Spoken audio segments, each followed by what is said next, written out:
Welcome everyone in your today's physics session. In this session, we are going to study about the topic source of heat. In previous class, we are discuss about the heat. What is the heat, how heat is formed, what is the nature of heat, and what is a unit and dimension of heat. So इस class में हम discuss करेंगे heat के sources. किन किन सोर्सों से हम heat generate कर सकते. तो see first source, the sun. Sun is the biggest और primary source of heat is receive by the earth. Sun क्या है? प्राइमरी सोर्स है जो कि सबसे ज़्यादा हीट जनरेट करता है. हम सबको पता है सन सबसे ज़्यादा हीट जनरेट करता है.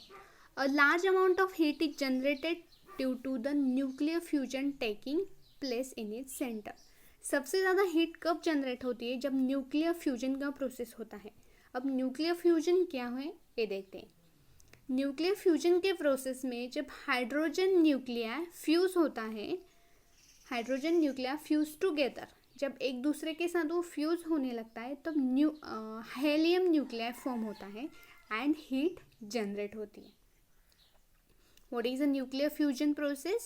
In nuclear fusion process, whenever a hydrogen nuclei fuse together to form a helium nuclei and heat is generate, तब सबसे ज़्यादा heat generate होती. Some of it heat reaches the earth in the form of light and heat. तो अर्थ पे generate होती है light यानी heat के फॉर्म में. तो सन से हम सबसे ज़्यादा हीट जनरेट कर सकते हैं. So that's the reason sun is the biggest and primary source of heat.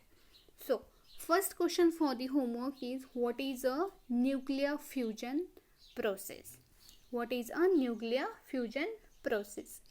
And next question is what is the first और primary source of heat. Heat का प्राइमरी सोर्स कौन सा है?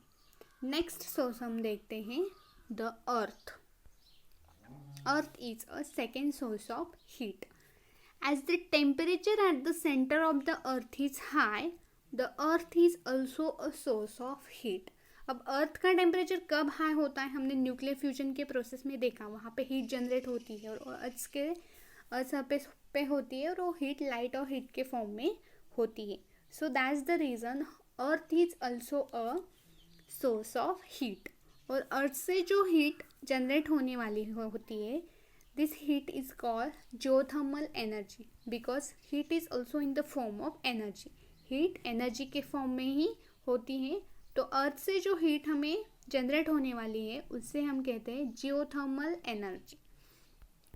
सो this is some example of geothermal energy.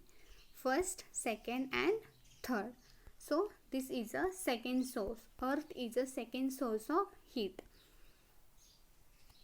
Next source हम देखते हैं heat का, जिससे हम हीट जनरेट कर सकते हैं. Chemical energy. देखिए, chemical energy. When fuel like wood, coal, petrol, etc. burn, there is a chemical reaction between fuel and oxygen. जब कोई फ्यूल मतलब वुड, कोल, पेट्रोल, ये सब फ्यूल है, जब वे बर्न होने लगते हैं तो वहाँ पे केमिकल रिएक्शन होती है. किन चीज़ों पे केमिकल रिएक्शन होती है? Fuel and oxygen. जो फ्यूल होता है हो उसकी रिएक्शन किसके साथ होती है? ऑक्सीजन के साथ केमिकल रिएक्शन होती है and heat is generated in this reaction. और वहाँ पे हीट जनरेट होती है. हम सबको पता है जब हम कोई वुड को फायर करते तो उसमें हीट जनरेट होती है. तो वुड है वो एक फ्यूल है और उसकी रिएक्शन किसके साथ होने वाली है? ऑक्सीजन के साथ, एयर के साथ. तो वहाँ पे केमिकल रिएक्शन होती है और हीट जनरेट होती है. ये आप सबको पता है. फटाकों में क्या होता है? वह उसमें केमिकल से बने होते. तब जब हम उसे बर्न करते हैं तो उसमें लाइट एंड हीट जनरेट होती है. तो दिस इज अ नेक्स्ट और third source of heat, chemical energy. Chemical energy एक और हीट का सोर्स है. Next electrical energy.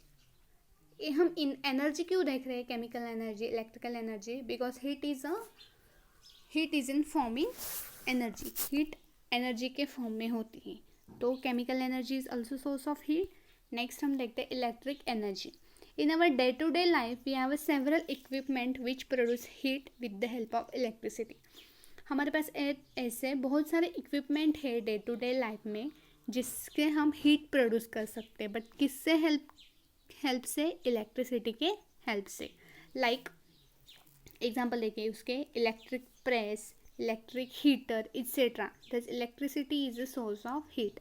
Electric heater और प्रेस, इलेक्ट्रिक हीटर, प्रेस और ऐसे बहुत सारे इक्विपमेंट हैं जिससे हम हीट जनरेट कर सकते हैं. इलेक्ट्रिक बल्ब, इलेक्ट्रिक ट्यूब्स, ऐसे इक्विपमेंट हैं जो अगर हमने इलेक्ट्रिसिटी के साथ कनेक्ट कर दिए तो उसमें हीट जनरेट होती है. So electricity is also a source of heat. Next source हम देखते हैं, last source, atomic energy. Atomic energy, अब हमने न्यूक्लियर फ्यूजन का प्रोसेस तो देख लिया है, तो एटॉमिक एनर्जी क्या है देखते हैं. A huge amount of heat is produce in very short time. Atomic energy में सबसे ज़्यादा हीट जनरेट होती है. सन तो प्राइमरी सोर्स है, बट एटॉमिक एनर्जी में भी बहुत सारी हीट जनरेट होती है, ह्यूज अमाउंट में, बहुत अमाउंट में, and in a very short time, थोड़े बहुत कम टाइम में बहुत ज़्यादा हीट जनरेट होती है atomic energy. When nuclei of some elements like uranium, thorium, etc. undergoes a fission, वहाँ पे फ्यूजन होता है, न्यूक्लियर फ्यूजन. यहाँ पे होता है फिजन. यूरेनियम एंड थोरियम में ऐसे एलिमेंट है जिसमें न्यूक्लियर फिजन प्रोसेस होती है और वहाँ पे ह्यूज अमाउंट में हीट जनरेट होती है, वो भी बहुत कम टाइम में. So this is used in atomic energy project. सो इसलिए वो एटॉमिक एनर्जी के प्रोजेक्ट में यूज किए जाते हैं. So this is also a source of electric heat. Atomic energy is also a source of heat.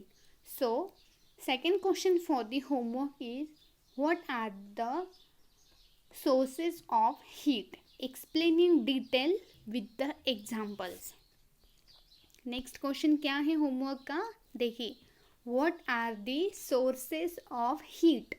Heat के सोर्सेस कौन से हैं वो आपको डिटेल में एक्सप्लेन करना है with the help of examples, और उसके एग्जाम्पल को भी एक्सप्लेन करना है. This is a second question for the homework.